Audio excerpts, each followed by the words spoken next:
back, there was an interesting research.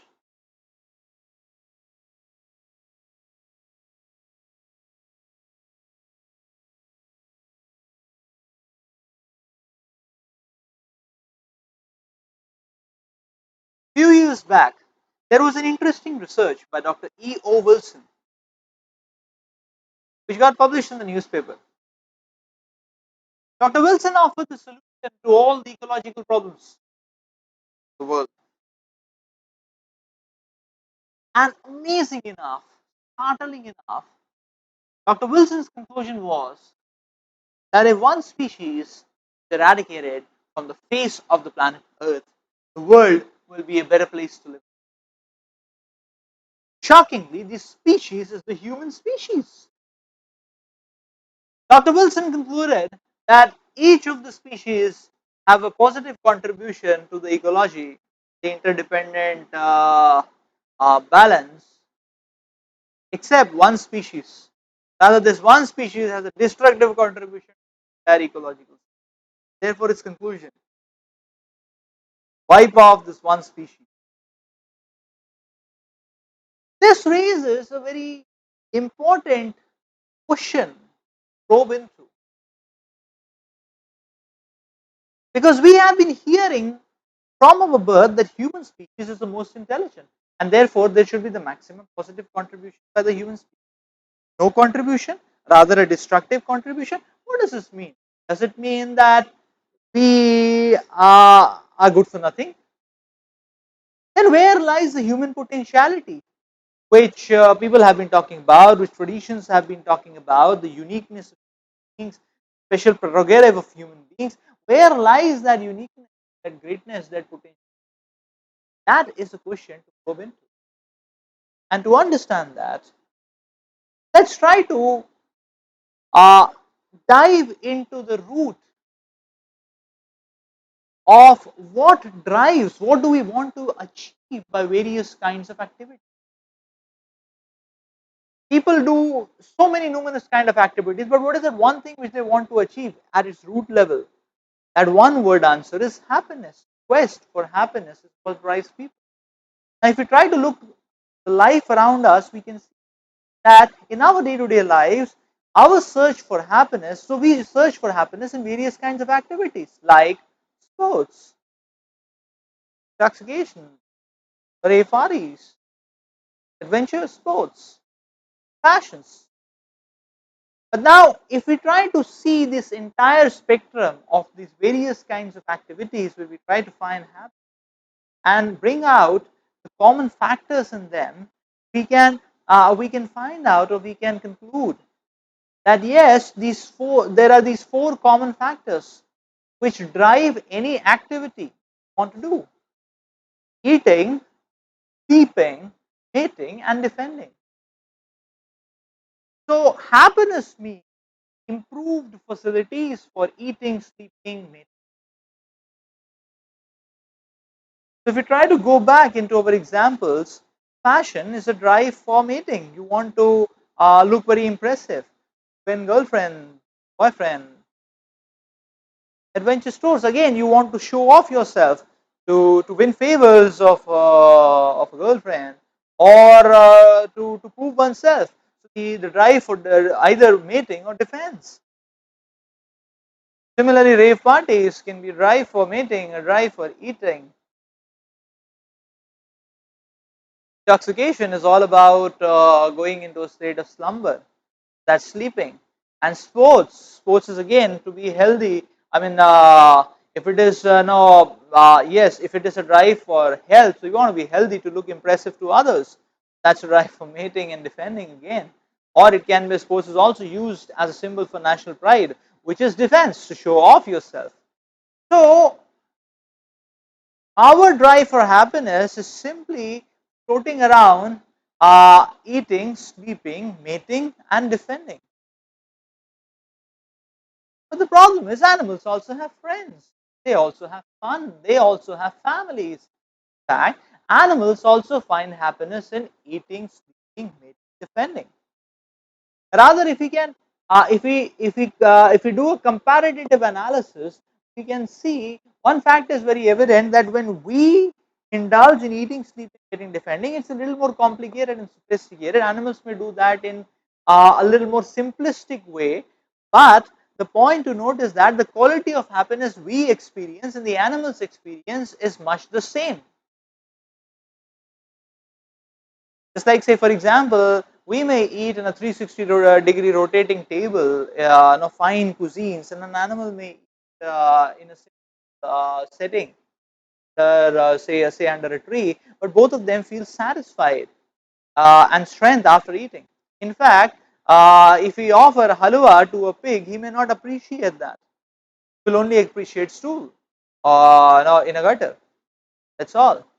So the foods are not interchangeable. This goes to show that the quality of happiness is the same. Similarly, sleeping. A dog may sleep on a footpath, and a human being may sleep in a skyscraper building on a very fine on a space age bed, but both of them got to get up in the morning, both of them finished. Similarly, mating. No, so one may similarly mating. The drives for mating we can see are all riveted. A dog will not be attracted to Miss World. So it's all about installed settings. Animals have their own installed settings of from the avenues wherefrom their drives for eating, mating, sleeping, and defending are satisfied. So the quality of happiness is the same. We may defend, a monkey may defend with its claws and teeth, and we in our own, we create our own borders, and we may defend with weapons, but the attitude and the mentality is the same. So in this way, we can try to understand that the quality of happiness is not changing, only the sophistication is changing. That's all. In fact, if we try to see the animals, we will see that each of the animal species have a certain unique speciality which helps them getting a superlative edge in their drive for eating, mating, sleeping, and defending. Say, for example, an elephant can eat. Can we compete with an elephant in terms of eating? Not at all. Can we compete with the polar bear in terms of sleeping? He will sleep 9 months a year. Not at all. So in this way, we can try to understand that yes, when it comes to eating, mating, sleeping, defending, animals can do it better than us. In fact, if we try to pinpoint what is the speciality, unique speciality of human species, it's not very easy to say. Somebody may say no rationality or intelligence, but animals also having a rational power. If a pet dog goes wagging his tail near his master and the master is not in good mood, he says, "Hut." The pet dog understands, this fellow is not in a good mood. So he goes and peacefully sits at a distance apart. Similarly, a cat will never enter the kitchen when the mother is there. But when she is out, nobody is in the kitchen, she may pounce on the kitchen and drink the milk. So in this way, we can try to understand animals also have rationality. Therefore, it's not wrong to conclude that if when it comes to eating, sleeping, mating, and defending, animals have unique speciality. They are better than human beings. In fact, when human beings uh, absorb their consciousness, their whole lives, they center their whole lives around eating, mating, sleeping, and defending, then in fact, what to say of enjoying, they suffer more than animals. Like, for example, there is only one species in the entire in the entire creation on the planet Earth which commits suicide. The most evolved. That's all. Why? Because the consciousness is just riveted to eating, sleeping, mating, defending. Therefore, what to say of enjoyment? The suffering quotient is. Just imagine if a dog in a street, a young dog, he gets attracted to a she dog who is seemingly beautiful, and then he tries out his chance for a romantic pursuit. But in between comes the entry of a more powerful, more stronger, more ferocious dog, and he wins the favors of the she dog. What is our poor dog going through? He goes into another street and finds a new dog, a new she dog. Now, Now just imagine if in an engineering college, a young boy, he feels attracted to a beautiful girl, and then his attempts to win the favors of the girl are moving ahead slowly, slowly, progressively, but in between comes a more dashing, a more handsome, a more charismatic boy who wins the favors of the girl. What is our former boy going to do? If you look at statistics, there are so many cases of boys in colleges committing suicides, somebody burning himself in oil, live, owing to the case of frustrated love. It's not so easy for a boy to go and okay wait for another year for a new batch of freshers admission and then find some new girl. So the point is that our consciousness is not just meant to be on the plane of eating independently. If we do that, we are prone to suffer more. Now we may say, no, material advancement, technological advancement is an answer. We have reached some material advancement. There are skyscraper buildings. The only problem is that people jump from the top floor of the building and commit suicides. There are jet planes. The problem is they cause jet lags. So what we have done with this technological advancement is that we have simply made us a more complicated deluxe edition of animals. That's all. Because in spite of technology, there is dissatisfaction, there is anxiety, there is stress, there is unhappiness. Why? Because technology is also driving simply the cause of eating, sleeping, mating, defending. Say for example, planes. People want to go faster from one place to another to do what? Same thing, eating, sleeping, mating, defending. People watch television, but what do they see others doing inside the television and movies? Eating, sleeping, mating, defending. So as long as we remain on this plane of eating, sleeping, mating, defending, we are just a royal deluxe edition of animals. That's all. That's all. Therefore, Prabhupada would say that a dog is running on his four legs and we are running on four wheels. What is the difference? Mahabharata tells us the difference. Mahabharata says, Ahara nidra bhayamaithunam cha samanyam pashubhin nara dharmo hitesham adhiko vishesho dharmena hina pashubhi samana. So ahara nidra bhayamaithun, these are the common factors between animals and humans. So the unique speciality of a human being is only the cause of dharma. When one gives up dharma, then a human being is as good as animals. Shubhi samana. Therefore, it is only humans who can inquire about life and death and beyond. Therefore, human beings have higher intelligence. Now, here we can try to understand why Dr. E.O. Wilson said humans have no contribution on the ecological plane. Yes, because humans have no contribution on the material plane. Human beings are supposed to contribute on the spiritual plane. And therefore, human intelligence should be utilized to find out the cause for happiness, to inquire about purpose of life, to harmonize with God, to attain eternal happiness by awakening the spiritual nature of us. So therefore, the divine inquiry is the beginning point, is the turning point. One should inquire, why am I suffering? What is the goal of my life? That divine inquiry unleashes our unique potential. So yes, the first question, why am I suffering?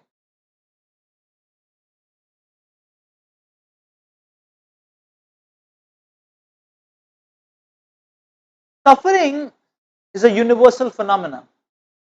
So therefore, we see that yes, suffering can be expanded by illusory speculations and imaginations and so on. But suffering cannot be solved simply by some adjustments here and there. Why? Because there are real problems which are existing. Real problem is one which is common to all. Nobody wants it, and nobody can avoid. So what are these real problems in our life which all of us face? There are four of them. Birth, old age, disease, death. Birth is a problem for the child. Child is in 9 months in a dark womb and in a sack which is closed, completely in ignorance. So being in the womb is painful for the child and the mother. The delivery is painful for the child and the mother. The birth is a painful phenomenon. Old age. Nobody wants old age. A Texas millionaire spent $20 million for the research to stop old age. And the years were passing and the research was progressing, but poor fellow himself was getting old and he was getting desperate. But scientists were very happy because the scientists were saying, yes, our research is progressing. After decades, this poor millionaire was old, but then the scientists said we have made strategic advancement, leaps of advancement in the research. Now we exactly know how old age happens, how the various organs evolve. Everything we can do, we can model it, simulate. Problem is, old age is a big problem. Disease. We cannot avoid disease per se. Disease makes us so helpless. Just like we can see this one coronavirus and the whole world is helpless.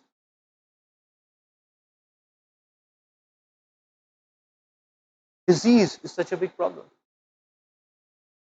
And then death.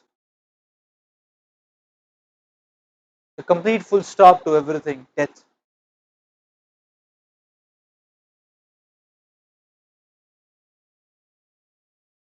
Walt Disney kept millions of dollars in his will for research on bringing the dead back to life, and he had told that his body should be preserved so that when the research is done, he can be brought back to life. The uh, fear of death is so intense, drives people crazy. These are the real problems of life.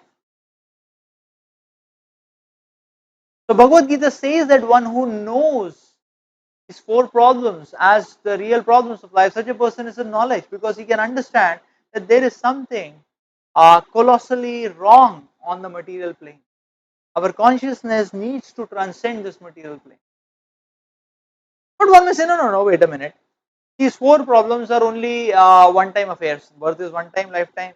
Death is one time, lifetime. Old age, fine, 1, 2 decades, 2 decades. No, in a life. And disease, okay, maybe once in a year, twice in a year. Other times we can chill out, we can enjoy, we can squeeze our enjoyment. But that's not the case either. So these are one-time affairs. But then we can see that we are thwarted by problems every moment of our lives. Such problems are called as kleshas. There are three types of kleshas. The first one, adhyatmic kleshas, miseries due to our own body and mind. Mind makes us crazy. So we can see stress, tension, hypertension, suicide rates, and so on. And body. So miseries, there are these miseries because of mind and body which constantly torment us. Adibhautik klesha. Adibhautik klesha means miseries due to other living entities. Some or the other person is always there to discolor the various colors of our life. So time and again we see we get victimized by somebody's envy, somebody's vengeance, somebody's insensitivity, somebody's exploitation. Adi bhautik.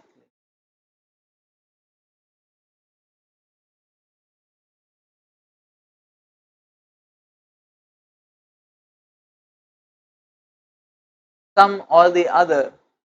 Therefore, we can see even a family cannot stay together, a society cannot stay together, nations cannot stay together. There is adi bhautik.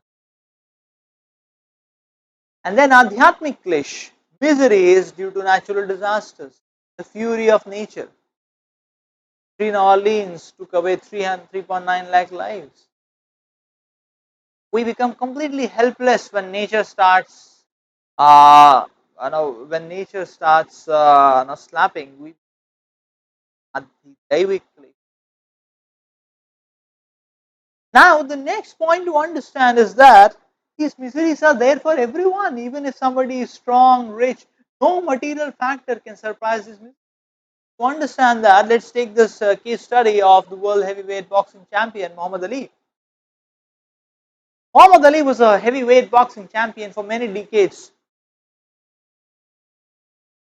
He was unrivaled, he was undisputed champion. So many decades he was on the top of the world. Nobody could stand in front of him, and he would come, he would smash his opponent, and he would no, and he would always have a winning slogan, and he would say, "I fly like a butterfly, I sting like a bee, I am the greatest." That was his famous chant on every. I am the greatest, and in this way, Muhammad Ali was rocking the world. He was at the top of the world, but then all of a sudden, from top of the world, he went out of the world. He had disappeared from world screens. Nobody knew what happened to him. Where is he now? And he appeared on world screen after many years when he was given the honor of bearing the torchlight for the inauguration of the Olympics. And when he appeared, he could not even lift the torchlight because he was suffering from Parkinson's disease, which one cannot even lift a cup of coffee. And then that evening, many reporters surrounded him. One of the reporters asked him, "So Muhammad Ali, you used to tell that you are the greatest. What do you say now?" Muhammad Ali was very grave and he said, "I say now that I am the greatest fool." That's what he said. He meant to say that he spent all his life simply fluffing around in these material drives which don't have much meaning and happiness. Therefore, he called himself a great fool. So it is intelligence to transcend one's consciousness and absorption to the spiritual plane.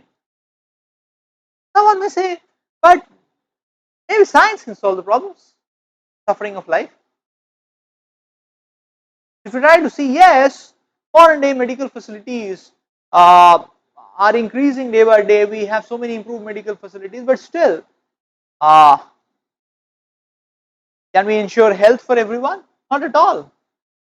Why? Because one can eradicate a particular disease, say for example, but then we see over the decades so many new diseases are coming up which people had no idea about: AIDS, SARS, MERS, COVID. New diseases are coming up. We have no idea about what to do with it.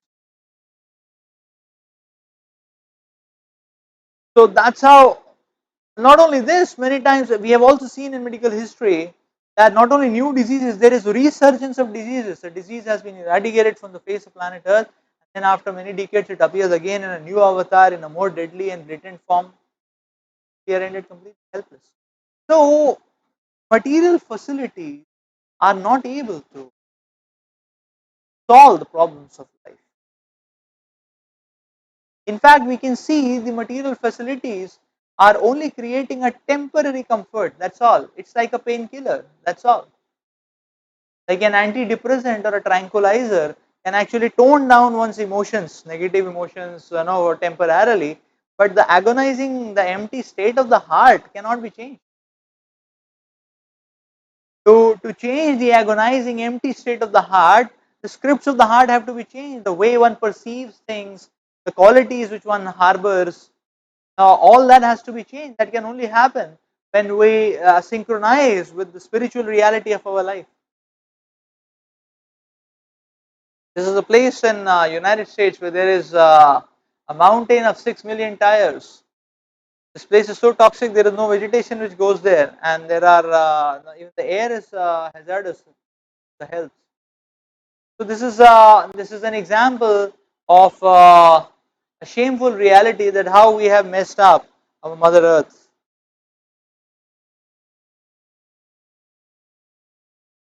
So yes, science has invented bombs that can blast living beings into pieces, but it cannot create life, it cannot make life. Why? Because what science offers at best is a patch-up solution. Somebody is having white hair, the solution is okay, use a hair dye. There's wrinkles, use a facelift. If there's stomach pain, back pain, use painkillers. There's breathlessness, use oxygen tubes. But this is a patch up. It is not solving the problem from the root.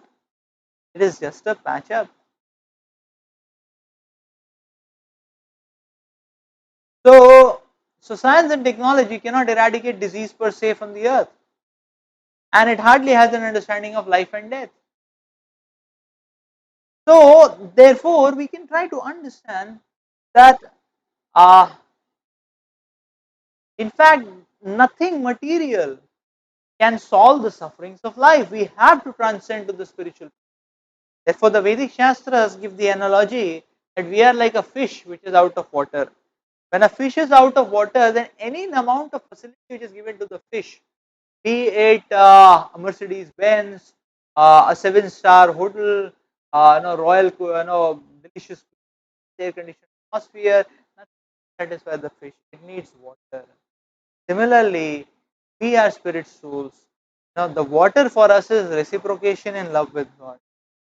The human life is wired for God. When we don't have that connection to God, that reciprocation in love with God, then no matter whatever amount of facilities are created, there will be always a constant suffocation and emptiness. Therefore, the wise believe in God. The wise understand the temporary nature. They follow a regulated life of principles to ultimately attain God. For the foolish, they are mad after these way they waste their life. So we have to understand that we suffer these threefold problems, threefold miseries, the kleshas, and the four real problems of life because of acting sinfully against God's laws. Like a mischievous child leaves the custody of his parents, makes so rather we can see these God's laws increase our immunity. Just like a person with strong immunity will not get disease, or the disease will have a minimal negative impact. Similarly, the principles of dharma or religion, they are like they boost up our immunity, so we don't get hit by the problems of life so much. So therefore, what should be the goal of our lives? Not explain Bhagavad Gita that we are not these bodies, we are the spirit.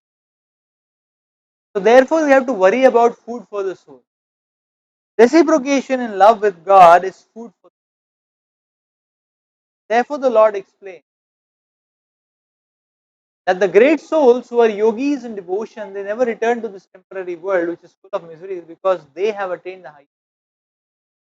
That perfection is awakening of one's relation to God, eternal relation.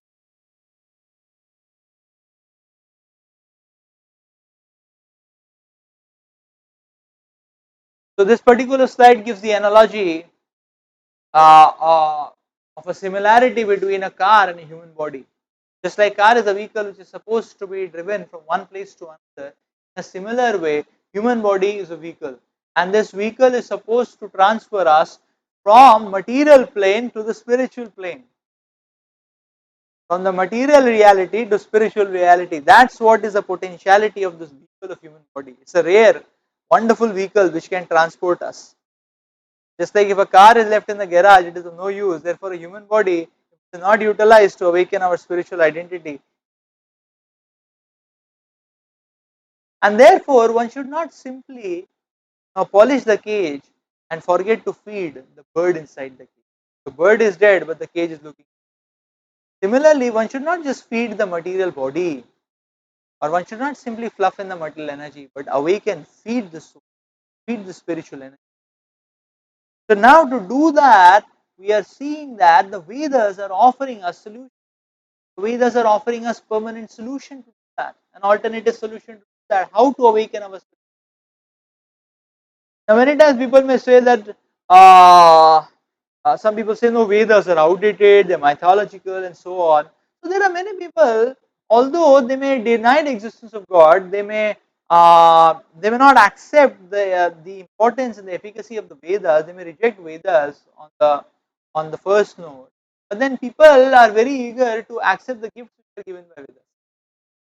And these gifts are a normal norm all over the world. It's like yoga, meditation. Everywhere, anybody in the whole world is excited about the name yoga and meditation. Similarly, we can see Vedic mathematics, Vastu Shastra,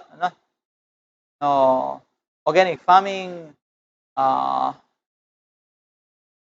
herbal products like Iswa toothpaste, Medimix, so many herbal offerings. So Vastu Shastra. So although mankind may say superficially that we reject Vedas, but they are accepting the gifts given in Vedas. So Vedas are a very solid body of knowledge, which give us these internal principles which can eternalize our happiness, which can awaken our spiritual identity. So belief in Vedas is not blind, because Vedas prove their substantiality. Just like over the ages we have seen, over the years we have seen that the Vedic texts predict the appearance of various personalities who have appeared in history. Gautam Buddha's an appearance was predicted, Bhagavatam, similarly Chanakya, Ashoka, Christ.